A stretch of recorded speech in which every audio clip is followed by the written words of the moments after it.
News చూస్తున్నాం. పశ్చిమాసియాలో ఉద్రిక్తతలు పెరుగుతున్న వేళ అమెరికా ఓ కొత్త ఆపరేషన్ ను ప్రారంభించింది. అదే ఆపరేషన్ హర్మూజ్. ఆపరేషన్ హర్మూజ్ పేరుతో కొత్త ఆపరేషన్ ను స్టార్ట్ చేసింది అమెరికా. ఆపరేషన్ హర్మూజ్ అంటే అటు హర్మూజ్ జలసంధి దగ్గర ఏదైతే ఇరాన్ అడ్డంకులు పెడుతూ ఉందో, అటు నౌకలను ఆపే విధంగా కూడా చేస్తుందో, దాన్ని అంతటినీ అరికట్టడానికి అమెరికా ఆపరేషన్ హర్మూజ్ అనేది చేపట్టడం జరిగింది. మొత్తంగా ఇరాన్ నుంచి హర్మూజ్ జలసంధిని స్వాధీనం చేసుకునేందుకు యుఎస్ ఆర్మీ ఈ ఆపరేషన్ చేపట్టినట్టు కూడా తెలుస్తోంది. అడ్వాన్స్డ్ యుద్ధ విమానాలతో కూడా ఈ ఆపరేషన్ చేపట్టబోతున్నారు. ఆపరేషన్ హర్మూజ్ పేరుతో మొత్తంగా కూడా హర్మూజ్ జలసంధిని స్వాధీనం చేసుకునే దిశగా కూడా అమెరికా పాచికలు వేస్తోంది. మరోవైపు జలసంధిలో క్షిపణి లాంఛనలను ఇరాన్ మోహరించింది. వాటిని ధ్వంసం చేయబోతున్నట్టు కూడా యుఎస్ ఆర్మీ చెప్పడం జరిగింది. మొత్తంగా డ్రోన్లు, బోట్లతో, అపాచీ హెలికాప్టర్లతో అటాక్ చేస్తున్నారు. గతంలో ఐసిస్ ఆపరేషన్స్ కు అపాచీ హెలికాప్టర్ల వినియోగం చేయడం జరిగింది. హెలికాప్టర్స్ పై 30 mm గన్తో పాటు రెక్కలపై బాంబులు కూడా వేశారు. వారంలోగా హర్మూజ్ ను స్వాధీనం చేసుకోవాలని యుఎస్ ప్లాన్ చేస్తోంది. ప్రపంచవ్యాప్తంగా చమురు ధరలు పెరుగుతుండటంతో యుఎస్ ఆపరేషన్ హర్మూజ్ చేపట్టినట్టు కూడా మనకు సమాచారం అందుతోంది. జలసంధిలో క్షిపణి లాంచర్లను ఇరాన్ మోహరించిన నేపథ్యంలో వాటిని అన్నింటినీ కూడా యుఎస్ ధ్వంసం చేసే దిశగా కూడా ఈ ఆపరేషన్ హర్మూజ్ చేపట్టింది. అధునాతన టెక్నాలజీతో, అడ్వాన్స్డ్ యుద్ధ విమానాలతో కూడా ఈ ఆపరేషన్ చేపట్టబోతున్నట్టు సమాచారం. మొత్తంగా దేశవ్యాప్తంగా అంటే ప్రపంచ వ్యాప్తంగా చమురు ధరలు పెరుగుతుండటంతో యుఎస్ ఈ ఆపరేషన్ చేపట్టినట్టు కూడా మనకు సమాచారం అందుతుంది. మొత్తంగా ఈ ఆపరేషన్ మొదలవడంతో అటు ఇరాన్ ఎటువంటి చర్యలు తీసుకోబోతుంది, మొత్తంగా వారం లోపలే ఈ హర్మూజ్ జలసంధిని స్వాధీనం చేసుకోవాలని యుఎస్ భావిస్తున్న క్రమంలో ఎటువంటి పరిణామాలు చోటు చేసుకుంటాయి, ఎలా ఉండబోతుంది, ఇప్పటికే ఉద్రిక్తతలతోటి అటు పశ్చిమాసియా అట్టుడుగుతున్న క్రమంలో ఈ ఆపరేషన్ అనేది ఎటువంటి ప్రభావం చూపుతోంది. ఇప్పటికే అటు సౌదీ కూడా ఇరాన్ పై ఆగ్రహం వ్యక్తం చేస్తున్న పరిస్థితి, గల్ఫ్ కూడా హెచ్చరికలు జారీ చేస్తుంది. మొత్తంగా ఇరాన్ తీరు మార్చుకోకపోతే తాము కూడా యుద్ధంలో పార్టిసిపేట్ చేయాల్సి ఉంటుందంటూ కూడా వారు హెచ్చరికలు జారీ చేస్తున్నప్పటికీ కూడా ఇరాన్ దాడులతోటి బెంబేలెత్తిస్తోంది. ఇరాన్ నుంచి హర్మూజ్ జలసంధిని ఎలాగైనా స్వాధీనం చేసుకోవాలని యుఎస్ ప్లాన్ చేస్తున్న క్రమంలో ఆపరేషన్ హర్మూజ్ ప్రారంభించింది. మొత్తంగా అధునాతన అడ్వాన్స్డ్ టెక్నాలజీ ఉన్న హెలికాప్టర్స్ ను ఈ ఆపరేషన్ లో భాగం చేయబోతోంది యుఎస్. మొత్తంగా జలసంధిలో క్షిపణి లాంచెస్ ఇరాన్ మోహరించిన క్రమంలో యుఎస్ ఈ డెసిషన్ తీసుకుంది. ప్రపంచ వ్యాప్తంగా కూడా చమురు ధరలు పెరుగుతుండటంతో ఆపరేషన్ హర్మూజ్ అనేది యుఎస్ చేపట్టింది. మొత్తంగా వారం లోపల ఈ హర్మూజ్ జలసంధిని స్వాధీనం చేసుకోవాలని యుఎస్ భావిస్తున్న నేపథ్యంలో మరి ఇరాన్ ఏ విధంగా డిఫెండ్ చేసుకుంటుంది, ఇరాన్ ఎటువంటి ప్రయోగాలు చేయబోతుంది, ఏ విధంగా ఆపరేషన్ హర్మూజ్ ను అరికట్టేందుకు ఇరాన్ ప్రయత్నిస్తుంది, ఆపరేషన్ హర్మూజ్ అనేది ఎంతవరకు సక్సెస్ అవుతుంది అన్నది చూడాలి. మొత్తంగా వారంలోగా దీన్ని స్వాధీనం చేసుకోవాలంటూ యుఎస్ భావిస్తుంది. ఇది ఒక బిగ్ ఆపరేషన్ గా కూడా అమెరికా భావిస్తున్న క్రమంలో ఉండబోతుంది, ఎటువంటి పరిణామాలు చోటు చేసుకుంటాయి, మొత్తంగా ఈ ఆపరేషన్ హర్మూజ్ తో అటు ప్రపంచ దేశాల చమురు ధరలకు సంబంధించి ఎఫెక్ట్ అనేది తగ్గుతుందా లేకపోతే ఇంకా పెరుగుతుందా, ఎలా ఉండబోతుందా అనేది చూడాలి. మొత్తంగా పశ్చిమాసియాలో ఉద్రిక్తతల నడుమ ఇప్పుడు అమెరికా చేపట్టిన ఈ ఆపరేషన్ హర్మూజ్ అనేది ఎటువంటి పరిణామాలకు దారితీస్తుంది, ఎలా ఉండబోతుంది అన్న దానికి సంబంధించి తాజా అప్డేట్స్ అందించేందుకు మా అసిస్టెంట్ ఎడిటర్ రామ్దాస్ సిద్ధంగా ఉన్నారు. మొత్తంగా రామ్దాస్ చెప్పండి, ఒక బిగ్ ఆపరేషన్ అయితే యుఎస్ చేపట్టింది. వారం రోజుల్లోగా హర్మూజ్ జలసంధిని స్వాధీనం చేసుకోవాలంటూ కూడా ఆపరేషన్ హర్మూజ్ స్టార్ట్ చేసిన క్రమంలో ఎలా ఉండబోతున్నాయి పరిణామాలు? ఇప్పుడు ఈ ప్రపంచ వాణిజ్యానికి గుండెకాయ లాంటి హర్మూజ్ జలసంధి దగ్గర అయితే తీవ్రంగా ఉద్రిక్తతలు కొనసాగుతున్నట్టుగానే మనకు కనబడుతోంది. ఇవి పతాక స్థాయికి చేరుకున్నట్టుగానే మనం భావించాలి. ఎందుకంటే ఈ మార్గంలో వాణిజ్య నౌకల సురక్షిత ప్రయాణానికి సంబంధించి భరోసా కల్పించేందుకు ఇప్పుడు బ్రిటన్, ఫ్రాన్స్ దేశాలు కూడా రంగంలోకి దిగేందుకు సిద్ధంగా ఉన్నట్లు ప్రకటిస్తున్నాయి. ఈ ప్రాంతంలో భద్రతా కార్యకలాపాల్లో పాల్పంచుకుంటామంటూ కూడా అవి స్పష్టం చేశాయి. ఇప్పటికే గత 3 వారాలుగా ఇరాన్ పై అమెరికా, ఇజ్రాయెల్ దళాలు దాడులు చేసిన తరుణంలో ఈ పరిణామం అయితే ఒక రకంగా ప్రాధాన్యత సంతరించుకుందని చెప్పాలి. ముఖ్యంగా వాణిజ్య నౌకలపై దాడులు, సముద్రంలో మైన్లు అమర్చడం, డ్రోన్లు, క్షిపణులతో దాడులకు పాల్పడడం లాంటి చర్యలకు ఇరాన్ వెంటనే నిలిపేయాలంటూ బ్రిటన్, ఫ్రాన్స్ తో సహా ఈ జర్మనీ, ఇటలీ, నెదర్లాండ్స్, జపాన్ దేశాలు కూడా జాయింట్ గా డిమాండ్ చేస్తున్నాయి. హర్మూజ్ స్ట్రైక్ ను అడ్డుకోవడానికి ఇరాన్ ప్రయత్నించడం అంతర్జాతీయ శాంతి భద్రతలకు పెనుముప్పు అంటూ బ్రిటన్ ప్రైమ్ మినిస్టర్ ఆఫీస్ కూడా ఒక స్టేట్మెంట్ అయితే రిలీజ్ చేసింది. ప్రపంచంలోని 5వ వంతు ముడి చమురు సహజ వాయువు ఇక్కడ నుంచే రవాణా అవుతుంటాయి. దాదాపు 20% ఇక్కడి నుంచి వెళ్తుంటాయి. సో ఈ మార్గానికి ఆటంకాలు ఏర్పడితే ఇంధన ధరలు పెరిగి ప్రపంచవ్యాప్తంగా సామాన్యులపై తీవ్ర భారం పడుతుంది. ఆల్రెడీ ఇప్పటికే దానికి సంబంధించినటువంటి ప్రభావాన్ని ప్రపంచ దేశాలు చవిచూస్తున్నాయి. సో దీంతో ప్రస్తుతమైన పరిస్థితుల్లో మరి హర్ముజ్ జలసంధిలో భద్రతను పర్యవేక్షిస్తున్న అమెరికా నేతృత్వంలోని దళాలకు మద్దతుగా బ్రిటన్ అయితే తన రాయల్ నేవీ యుద్ధ నౌకలను ఇప్పటికే మోహరించినట్టు తెలుస్తోంది. ఇరాన్ నావికా దళం నుంచి ఎలాంటి ముప్పు ఎదురైనా తిప్పికొట్టేలా ఈ ప్రాంతంలో నిఘానైతే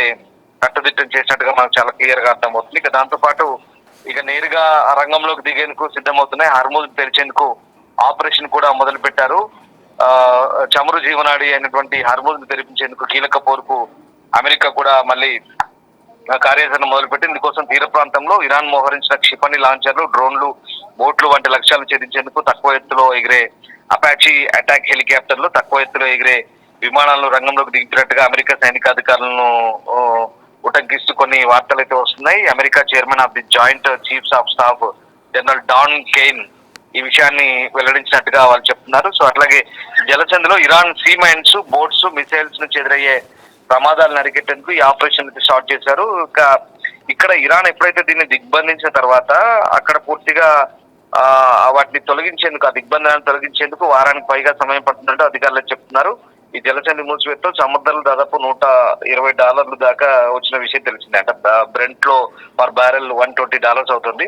సో ఇప్పుడు మరి ఇది చాలా ఇబ్బందికరంగా మారుతుంది. ఒక రకంగా అంటే ఇప్పుడు భారీ ఆయుధాలతో A-10 యుద్ధ విమానాలను కూడా, అపాచీ హెలికాప్టర్లను కూడా ఇక్కడ మోహరించినట్టు తెలుస్తుంది. ఇవి హర్ముజ్ స్ట్రైట్ పై తక్కువ ఎత్తులో ఎగురుతూ శత్రు లక్ష్యాలను మట్టబెట్టే అవకాశం కనిపిస్తుంది. A-10 యుద్ధ విమానాలు అనేవి దక్షిణ తీర ప్రాంతంలోని ఇరాన్ ఫాస్ట్ అటాక్ క్రాఫ్ట్ లను లక్ష్యంగా చేసుకోబోతున్నట్టుగా కూడా మనకు వెల్లడవుతున్నాయి. అయితే ఈ దాడుల్లో ఇప్పటికైతే నాటోకు మొన్న అప్పీల్ చేశాడు ట్రంప్, కానీ మొన్నటి వరకు ఎవరు స్పందించలేదు. దీంతో ట్రంప్ తీవ్ర అసహనం వ్యక్తం చేశారు. దీంతో ఇప్పుడు మళ్ళీ మిత్ర దేశాలు అయితే కొన్ని ముందుకు వస్తున్నాయి. ఇందాక నేను చెప్పిన దేశాల జాబితా కూడా అదే.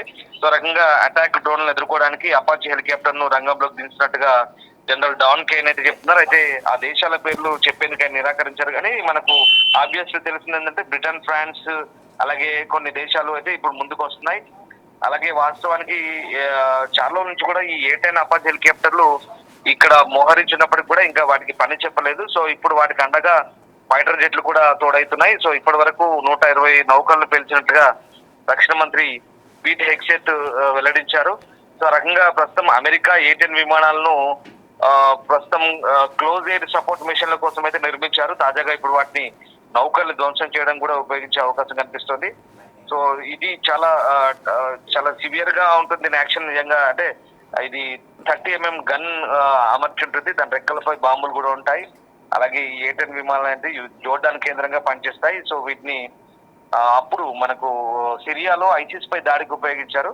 సో ఇప్పటికే దాదాపు 2200 మంది అమెరికన్ మెరైన్ కమాండోలు ఇరాన్ యుద్ధంలో ఆల్రెడీ పాల్గొనేందుకు సౌత్ కొరియా నుంచి బయలుదేరిన సంగతి మనకు తెలిసిందే. వీళ్ళంతా కూడా ఇరాన్ దక్షిణ తీరంలోని ద్వీపాలను స్వాధీనం చేసుకుని హర్ముజ్ పై పట్టు సాధించాలనే వ్యూహంగా మనకు కనిపిస్తుంది. సో ఓవరాల్ గా విషయం ఏంటంటే ఇప్పుడు హర్ముజ్ స్ట్రైట్ బ్లాక్ చేయడం ద్వారా ఇరాన్ చాలా ఇబ్బంది పెడుతుంది. ప్రపంచ వాణిజ్యాన్ని ఒక రకంగా ఇబ్బంది పెడుతున్న పరిస్థితి. ఎందుకంటే ఇప్పటికే చమురు ధరలు పెరుగుతున్న ఓవైపు దాడులు, ప్రతిదాడులు, ఇరాన్ దాడుల్లో ఖతర్, ఒమన్, అలాగే బహ్రెయిన్, కువైట్ లాంటి చమురు క్షేత్రాలు చాలా భయంకరంగా దెబ్బతింటున్న పరిస్థితి కనబడుతుంది. నిన్న ఖతర్ పై జరిపిన దాడిలో ప్రపంచంలోనే అతిపెద్ద చమురు క్షేత్రం పై నిన్న దాడి జరిపిన తర్వాత అక్కడ పూర్తిగా LNG సిస్టమ్ ఏదైతే ఉందో, లిక్విఫైడ్ న్యాచురల్ గ్యాస్ సిస్టమ్ పై అదంతా కూడా పూర్తిగా నిన్న దెబ్బతిన్న పరిస్థితి. At the same time Israel జరిపిన దాడిలో ఇరాన్ లో కూడా అదే పరిస్థితి నెలకొంది. దీంతో ఏమవుతుందంటే ఈ చమురు క్షేత్రాలపై దాడి, ఇది సౌదీలో కానీ, సౌదీ ఆరామ్కో కానీ,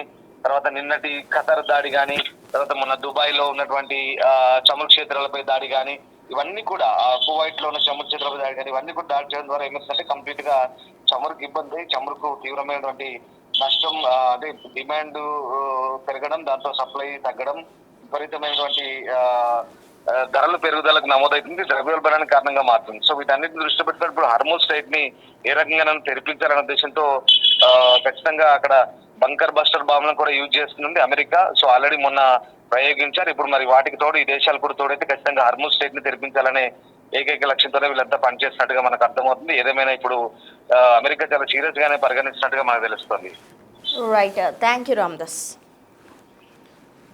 సో మొత్తంగా చూస్తూ ఉన్నాం, అప్పట్లో సిరియాలో ఐసిస్ అంతం చేసేందుకు గాను ఏవైతే హెలికాప్టర్స్ యూజ్ చేశారో అటువంటివి ఇప్పుడు ఆపరేషన్ హర్మూజ్ లో కూడా యూజ్ చేసేందుకు సిద్ధమవుతుంది అమెరికా. మొత్తంగా హర్మూజ్ జలసంధిని వారంలోగా స్వాధీనం చేసుకునేందుకు యుఎస్ ప్రయత్నాలు చేస్తున్న క్రమంలో మరి యుఎస్ ఎంత మేర ఈ ఆపరేషన్ లో సక్సెస్ అవుతుంది, అటువైపు ఇరాన్ ఎటువంటి ఆయుధాలతో దాడికి చేసేందుకు యత్నిస్తోంది, మరోవైపు ఏదైతే హర్మూజ్ జలసంధి దగ్గర క్షిపణులను అమర్చిందో ఇరాన్ వాటన్నిటిని కూడా ధ్వంసం చేసేందుకు యుఎస్ ప్రయత్నాలు చేస్తున్న క్రమంలో ఇరాన్ ఏ విధంగా డిఫెండ్ చేస్తుంది, అటు అమెరికా ఈ ఆపరేషన్ ను ఎంతవరకు సక్సెస్ చేస్తుంది, ఎటువంటి పరిణామాలు చోటు చేసుకోబోతున్నాయి, మొత్తంగా ప్రపంచ వ్యాప్తంగా కూడా ఇప్పుడు చమురు ధరలు పెరుగుతుండటంతో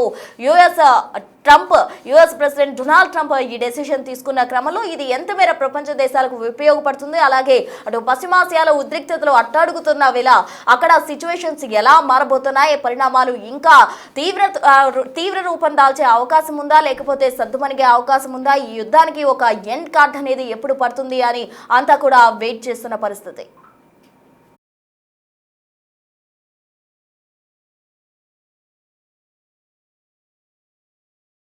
Why is it that the Apache, a gunship that's been in service, is a nightmare? People think stealth jets are hard. Nope. Cloned heat, jungle humidity, and mountain air without breaking down. And then comes the crown jewel, that big pumpkin-shaped longbow. Why Hellfire missile? And you don't even decide which one's the most dangerous and guide missiles through rain, dust, even chaos on the battlefield.